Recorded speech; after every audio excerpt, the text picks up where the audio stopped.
ہریرہ رضی اللہ عنہ حدیث کے راوی فرماتے ہیں اور کہتے ہیں نبی اکرم صلی اللہ علیہ وسلم کی خدمت میں ایک شخص حاضر ہوا اور حاضر ہو کر اس نے کہا اور فرمایا مجھے ایسا عمل بتائیے کہ جس کے کرنے سے میں جنت میں داخل ہو جاؤں۔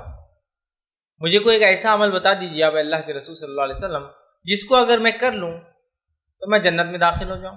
تو نبی اکرم صلی اللہ علیہ وسلم فرمایا اور کہا کہ اللہ تعالیٰ کی عبادت کر، اس کے ساتھ کسی کو شریک نہ کر، شہادت توحید کہ اللہ کی عبادت اس کے ساتھ کسی کو شریک نہ کر۔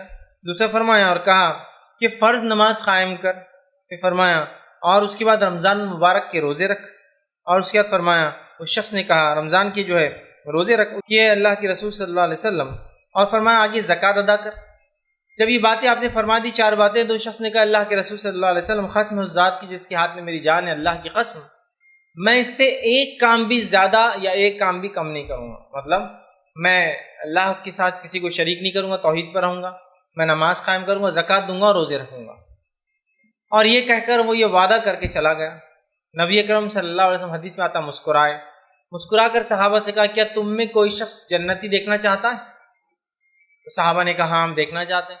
تو کہا دیکھو وہ شخص جو جا رہا ہے اس نے ابھی جو مجھ سے وعدہ کیا، اگر اس وعدے کو اس نے پورا کر لیا تو وہ جنت میں جائیں گا۔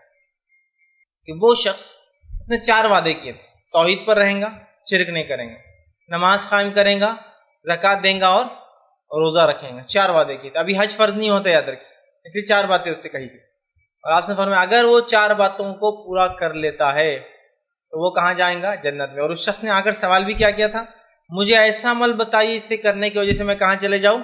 جنت میں جاؤں۔ اور آپ نے اس میں کیا عمل بتایا؟ فرائض۔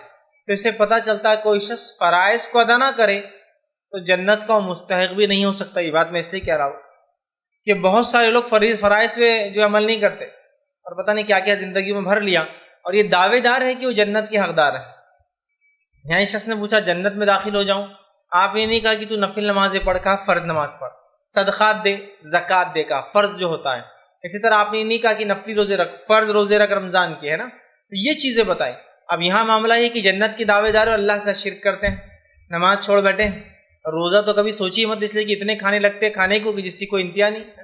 جتنے لوگ دیکھیے اب جنت کے دعوے دار ہیں، ان کے تعلق سے آپ دیکھیے کتنے دنیا پرست ہوتے ہیں اور کھانے پینے میں لگے ہوتے ہیں، اور زکوٰۃ دینا دور کی بات، آپ کے مال پہ ان کی نظر ہوتی، یہاں تو اس کو دینے کا حکم دیا، اور کہا اگر وہ شخص جس نے جو اگر یہ چار چیزوں کا وعدہ کیا اگر پورا کر لیتا ہے تو انشاءاللہ وہ شخص جو جنتی ہے۔